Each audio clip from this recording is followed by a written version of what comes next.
Kell näitas just täistundi 12, mis tähendab, et lavale tuleb laval on juba meie järgmine kõneleja, Justiits- ja Digiministeeriumi andmekaitseõiguse talituse juhataja Kristi Värk. Palun! Tere kõigile! Aitäh! Ma eeldan, et see aplaus on siis seadusele, mis 25 aastat tagasi, 15. novembril Riigikogus vastu võeti ja mis siis 1. jaanuaril 2001 jõustus. Ehk ta on nüüd peaaegu 25-aastane, et sünnipäevalapsele õnne soovimine on ikka asjakohane.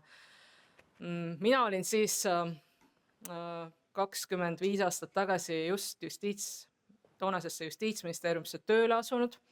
Ma olin veel nii noor, et ma ei saanud olla ametnik, ma olin töölepinguga tööle võetud, sest ma olin 20-aastane ja ametnik pidi olema 21-aastane.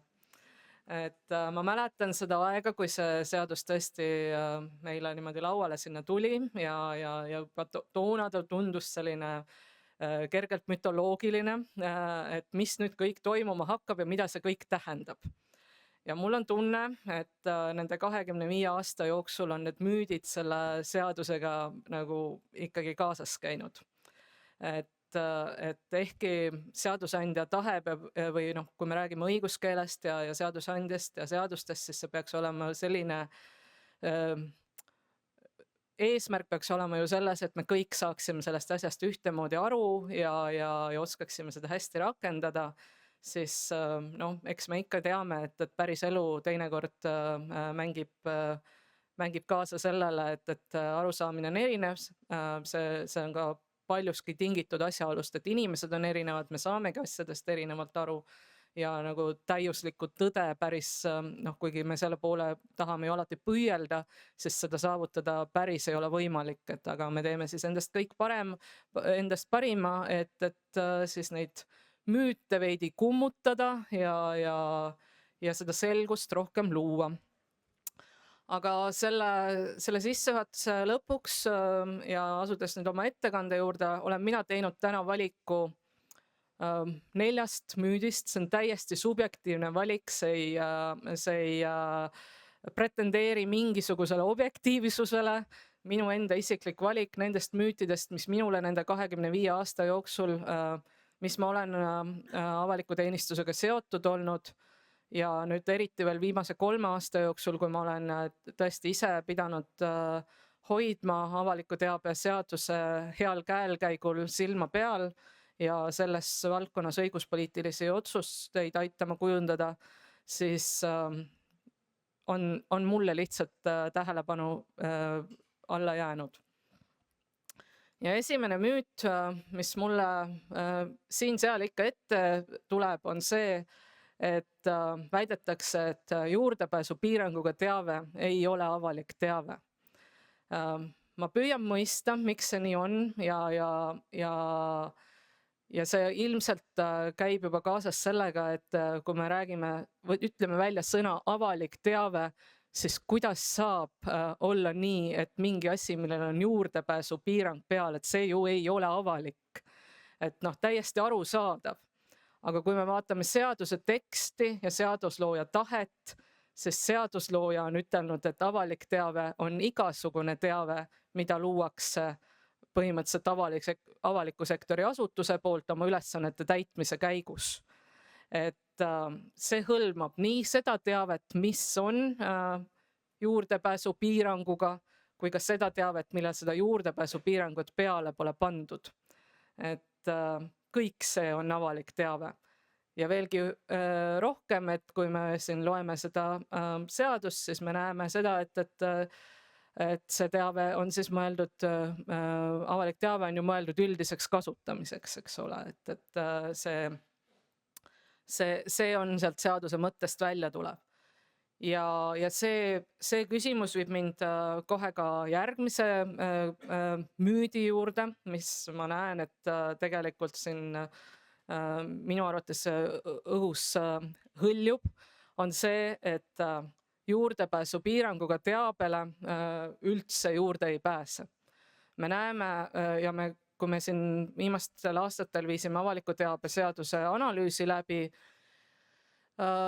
Siis päris palju on näha seda, et öeldakse, et näete, et siin dokumendiregistris sellel teabel on juurdepääsupiirang peal ja ma ei hakkagi üldse selle suhtes teabenõuet esitama.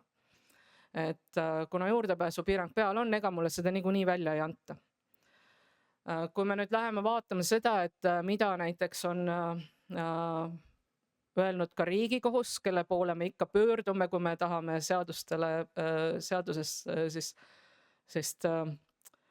tõlgendust saada, et mida siis seadusandja on mõelnud, siis Riigikogus on ka korduvalt üle rõhutanud seda seadusandja tahet, et mis ütleb, et avaliku teabe seadus lähtub ikkagi põhimõttest, et teabe avalikkus on reegel ja kõik need juurdepääsupiirangud on erandid. Ta on ka ütelnud seda, et juurdepääsupiirang ei kohaldu vahetult seaduse alusel AFTSist, et need tuleb eraldi, selle juurdepääsupiirangu kehtestamine tuleb asutuse juhil otsustada, mis tähendab seda, et kui sa selle teabenõude saad ka juurdepääsupiiranguga teabele, siis tuleks üle vaadata, et kas see dokument, kus see teave sees on, mis juurdepääsupiirangut ka omab ka sellist osa, mida saaks kohe avalikustada. Ja võib-olla on tegelikult ka sellel teabenõudjal mingi väga hea põhjendus, miks ta seda teavet vajab. Et mulle jäi just silma siin seda konverentsi ette valmistades üks viimane Riigikohtu lahend, kus Riigikohus oli ütelnud, et ka kogu juurdepääsupiiranguga teave võib teha mõnele teabenõudjale kättesaadavaks, juhul kui sellel teabenõudjal on väga hea põhjus selleks. Et lihtsalt siis peab vaatama, et mis viisil sa selle teabenõudele kättesaadavaks teed. Et põhimõtteliselt mina julgustan küll kõiki ikkagi nagu seda müüti endas unustama, et ma juurdepääsupiirangule teavet käsitlen nüüd sellisena, millega mitte midagi mitte kunagi kätte ei saa. Ma tean, et see teeb kõikide avaliku sektori asutuste töö nagu palju raskemaks, aga vaadates ühiskonna läbipaistvust ja avaliku sektori läbipaistvust, siis tasuks ikkagi vahel proovida kätte saada ka seda juurdepääsupiiranguga teavet. Et see ikkagi on ka üks osa avalikust teabest. Üks suur teema, millega meil siin Eestis ka palju on juttu olnud ja siin ka oli ennem esitatud küsimus, et mis puudutab siis isikuandmete kaitset ja avaliku teabe seaduse omavahelisi kokkupuutepunkte, et kas isikuandmeid tohiks üldse üldsusele edastada. No kogu selle isikuandmete kaitsega on üldse minu meelest väga palju eraldi müüte ja palju võib-olla rohkemgi kui avaliku teabe seaduse endaga.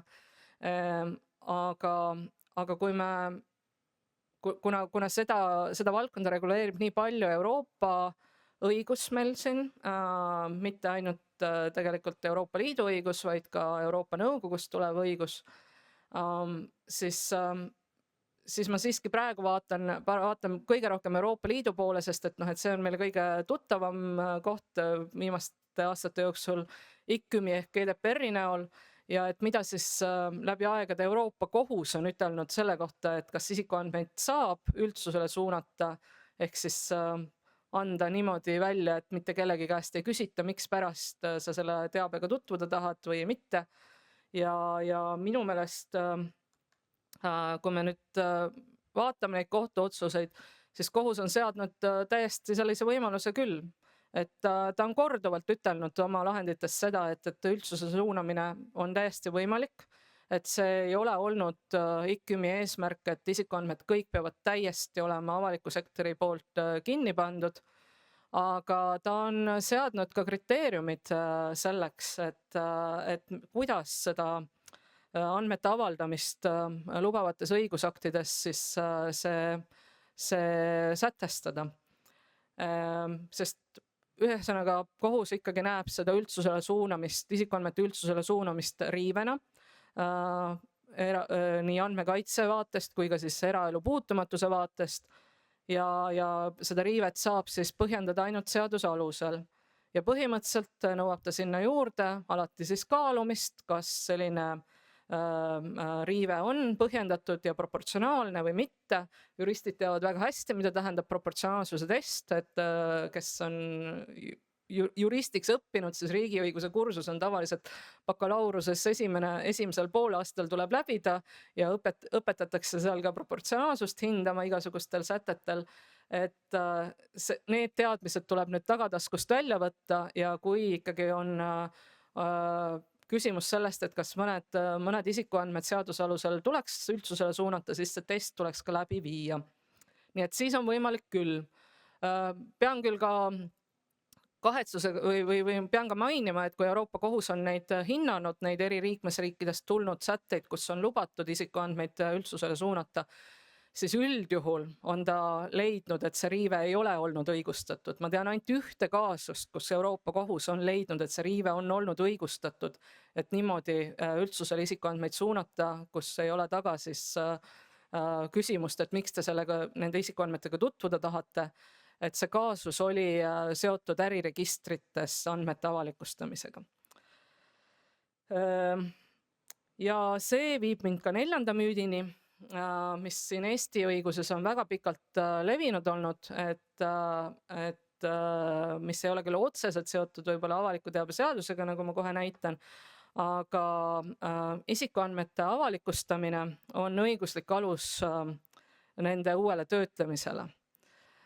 Sisuliselt on meil olnud aastast 2003 kuni 2019 kehtinud erinevad isikuandmete kaitse seaduse regulatsioonid on meile ütelnud. Esiteks küll aastani 2008 oli väga selgelt öeldud, et isikuandmete kaitse seadust ei kohaldata, kui töödeldakse õiguspäraselt avalikuks kasutamiseks antud isikuandmeid. Ja siis tehti muudatus 2008 ja see muudatus kehtis kuni 2019. aastani. Ja mis põhimõtteliselt, kui ma vaatan seda sätet, mis ma teile siia ka välja olen toonud, ütles suhteliselt sama. Et kui teatud viisidel on isikuandmeid juba avalikustatud, ehk siis üldsusele suunatud, siis võib neid, ei pea neid isikuandmete kaitse seaduse muid sätteid kohaldama. Samas, nagu kui ma sinna vaatasin sellesse seaduse sättesse veel sisse ja vaatasin selle seaduse seletuskirja, siis tegelikult taheti seal muudatust tuua võrreldes varasema õigusega. Ma ei tea, kui hästi see muudatus nagu päriselt ellu jõudis, aga sellega me tegeleme pidevalt siin, et kui tekivad küsimused, et näete, et aga seal on ju avalikustatud, see tähendab seda, et mina võin ka seda ju kasutada. Tegelikult, kui me vaatame siis Euroopa Kohtu praktikat, mis isikuandmete kaitse valdkonnas on olnud, siis nemad on väga selgelt ütelnud, et kui see avalikustamine on alus isikuandmete edasisele töötlemisele, siis kaotaks igasugune isikuandmete kaitsealane õigus oma tegeliku mõtte. Ehk siis, kui te näete avalikustatud andmeid, nemad on avalikustatud ühel eesmärgil, ja teie tahate neid uuesti kasutama hakata, taaskasutama hakata, peab teil oma eesmärk olema selleks ja teil peaks selleks oma õiguslik alus ka olema, kas siis inimese nõusolek, kas siis seadusest tulenev alus, kas õigustatud huvi või siis on teil vaja neid kasutada mõne seadusest tuleneva kohustuse täitmiseks.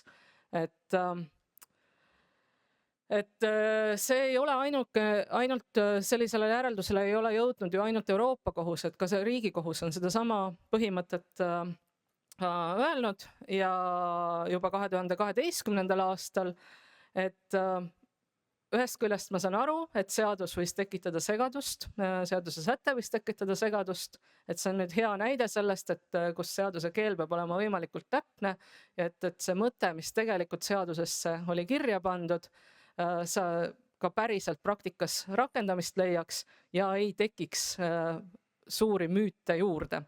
Et ma loodan, et nende mõne näitega, mis ma siin väga põgusalt sain teile välja tuua, sain ma mõnda teemasse natuke selgust luua, aga see selguse loomine on meie kõigi ühine töö ja see ei lõppe kunagi otsa, et ajad muutuvad, arusaamad asjadest muutuvad ja seetõttu ma soovin meile kõigile jõudu, et avaliku teabe seadus ja teabe avalikustamine, see asjus oleks rohkem selgust. Aitäh! Kristi, suur tänu sulle! Jõuame kiiresti võtta ka mõned küsimused. Kui andmekogu on juurdepääsu piiranguga, siis mis on teie praktilised soovitused, kuidas andmekogu andmeid siiski avaandmetena kättesaadavaks teha? No kui kogu andmekogu on nüüd otsustatud juurdepääsu piirangu peale panna, siis tuleb seal täpselt samamoodi üle vaadata seda, et kas seal tegelikult sisaldub andmeid, mis on ilma juurdepääsu piiranguta, mida on võimalik kättesaadavaks teha, et meile siin Euroopa Komisjoni esindaja ju tõi ka näite sellest, et andmehalduse määrus tegelikult loob selle võimaluse, et tegelikult saab avalikustada ka neid andmeid, millel juurdepääsupiirangut ei ole, et kui me nüüd räägime, et andmekogus on andmed juurdepääsupiirangu saanud peale sellepärast, et seal on isikuandmed peal, siis anonüümiga isikuandmed ära sealt ja tooge välja need andmed, siis millel ei ole juurdepääsupiirangut. Loodetavasti oli see vastus piisav. Põhiseadusest tuleneb, et igasugune isikuandmete töötlemine peab olema sätestatud seaduses. Küll aga ei tulene seadusest, et isikuandmete töötlemiseks peab looma andmekogu. Kuidas aga tekkis ministeeriumil arusaam, et iga asutuses oleva korrastatud andmete kogumi töötlemiseks tuleb asutada andmekogu, nagu selgitab ministeeriumi vastavaldatud juhis? Kui me nüüd vaatame seda, et mis on ütleb andmekogu sätte avaliku teabe seaduses, et meie lähtusime siis sellest andmekogu sättest, et andmekogu on avaliku ülesande täitmiseks loodud korrastatud andmete kogum. Et kui teil on avalik ülesanne, selleks on vaja andmeid, need on teil ära korrastatud, siis tuleb teil ka andmekogu luua, on meie arusaam olnud. Kristi, sa ju kindlasti jääd ka lõunapausiks siia, et kõik need inimesed, kes läbi workshopi keskkonna Kristilt veel küsimusi küsisid, küllaks saavad sult varrukast kinni võtta ja oma vastused kätte. Meie saame siit edasi liikuda. Kristi Värk, veel kord suur tänu!